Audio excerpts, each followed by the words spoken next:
नमस्ते। आप सभी का हमारे YouTube चैनल पर बहुत बहुत स्वागत है। आज मैं आप सभी को मार्गशीर्ष मास के महात्म्य का छठा अध्याय सुनाऊंगी। यदि आप हमारे चैनल पर नए हैं तो प्लीज़ आप हमारे चैनल को सब्सक्राइब ज़रूर कर लीजिए और वीडियोस को लाइक कर दीजिए।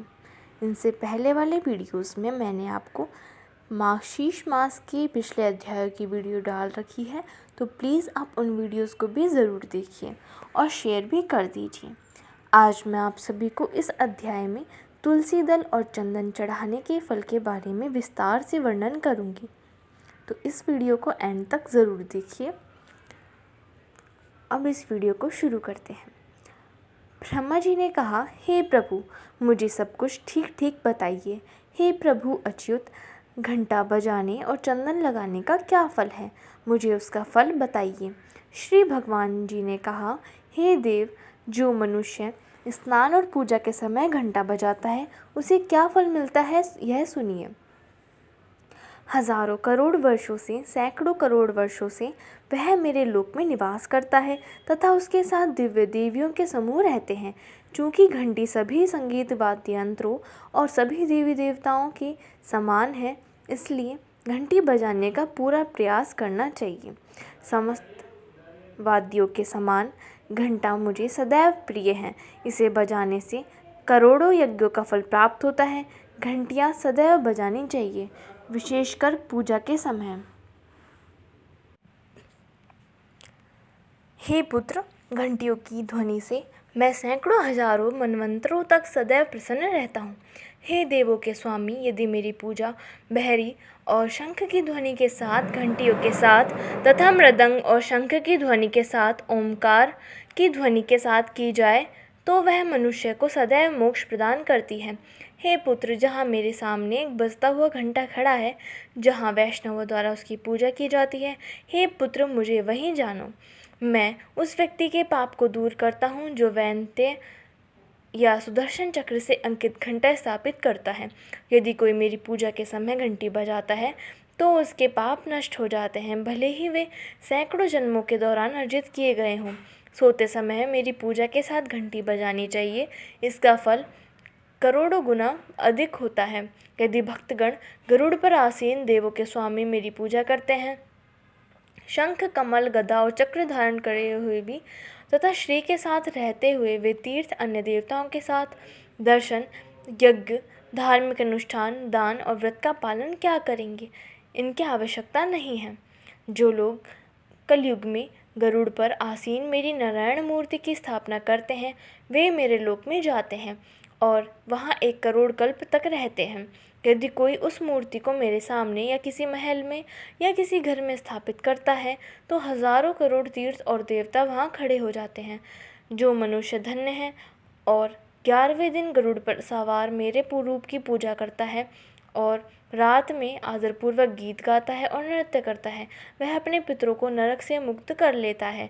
मैं फिर से घंटे की महिमा का वर्णन करूँगा। हे मेरे पुत्र, सुनो।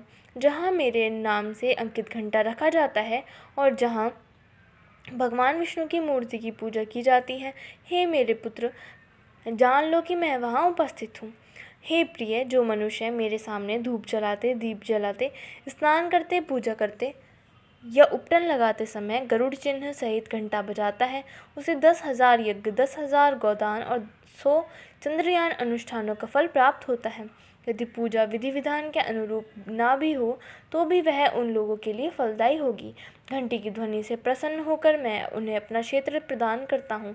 यदि गरुड़ और चक्र से अंकित घंटा बजाया जाए तो करोड़ों जन्मों के भय का नाश हो जाता है। हे देवो, जब मैं प्रतिदिन गरुड़ चिन्हित घंटा देखता हूँ तो मैं उसी प्रकार प्रसन्न होता हूँ जैसे धन पाकर दरिद्र व्यक्ति प्रसन्न होता है। यदि कोई व्यक्ति खंबे के ऊपर घंटी धारण किए हुए उत्तम चक्र या मेरे प्रिय गरुड़ को स्थापित कर दे तो तीनों लोक मानो उसके द्वारा स्थापित हो गए हैं। मनुष्य करोड़ों पापों से दूषित हो सकता है, किंतु यदि मृत्यु के समय वह चक्र सहित घंटे की ध्वनि सुनता है तो यम के सेवक निराश हो जाते हैं। हे पुत्र, घंटों की से ध्वनि से सारे दोष और पाप नष्ट हो जाते हैं।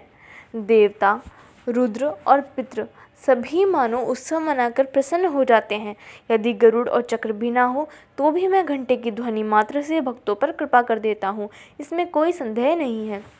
यदि घर में गरुड़ अंकित घंटी हो तो उस घर में सर्प, अग्नि या बिजली का भय नहीं रहता। जिसके घर में घंटी नहीं है और मेरे सामने शंख नहीं है, वह भगवान का भक्त कैसे कहलाएगा? वह मेरा प्रिय कैसे हो सकता है?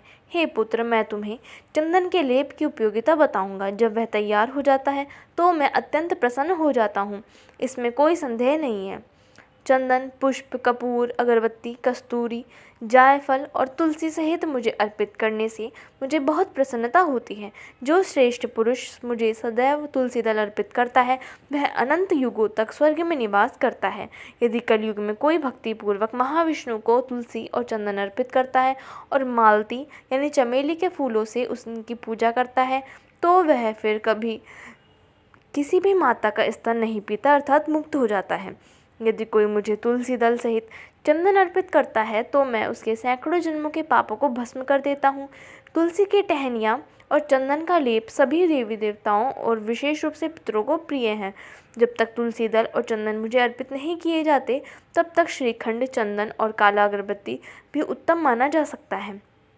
कस्तूरी की सुगंध और कपूर की मधुर सुगंध तब तक अच्छी लगती है जब तक तुलसी की टहनियाँ और संदई मुझे अर्पित ना की जाए। कलयुग में जो लोग मार्गशीर्ष मास में मुझे तुलसी दल और चंदन अर्पित करते हैं उनकी मनोकामनाएं पूर्ण होती हैं और वे धन्य होते हैं, इसमें कोई संदेह नहीं है। यदि कोई कलयुग में भगवान का भक्त होने का दावा करता है किंतु मार्गशीर्ष मास में तुलसी और चंदन नहीं चढ़ाता तो वह सच्चा भागवत यानी भगवान का भक्त नहीं है। यदि कोई मार्गशीर्ष मास में मेरे शरीर पर केसर, अगलोचुम और चंदन का लेप लगाएगा तो वह 1 करोड़ कल्प तक स्वर्ग में रहेगा। भक्त को कपूर और अगरबत्ती मिलाकर संदई का लेप लगाना चाहिए। विशेषकर कस्तूरी मुझे हमेशा प्रिय है। यदि कोई मार्गशीर्ष मास में शंख में संदई लेकर मेरे शरीर पर लेप करता है तो मैं उस पर 100 वर्षों तक प्रसन्न रहता हूँ। जो मनुष्य मार्गशीर्ष में सदैव तुलसी दल और हरड़ से भक्तिपूर्वक सेवा करता है उसे मनोवांछित फल की प्राप्ति होती है। धन्यवाद। इस वीडियो में बस इतना ही। प्लीज़ हमारी वीडियोस को लाइक कीजिए, शेयर कीजिए और हमारे चैनल को सब्सक्राइब कर लीजिए और बेल आइकन भी ज़रूर दबा लीजिए ताकि आगे आने वाली वीडियोस की नोटिफिकेशन आपको मिलती रहे।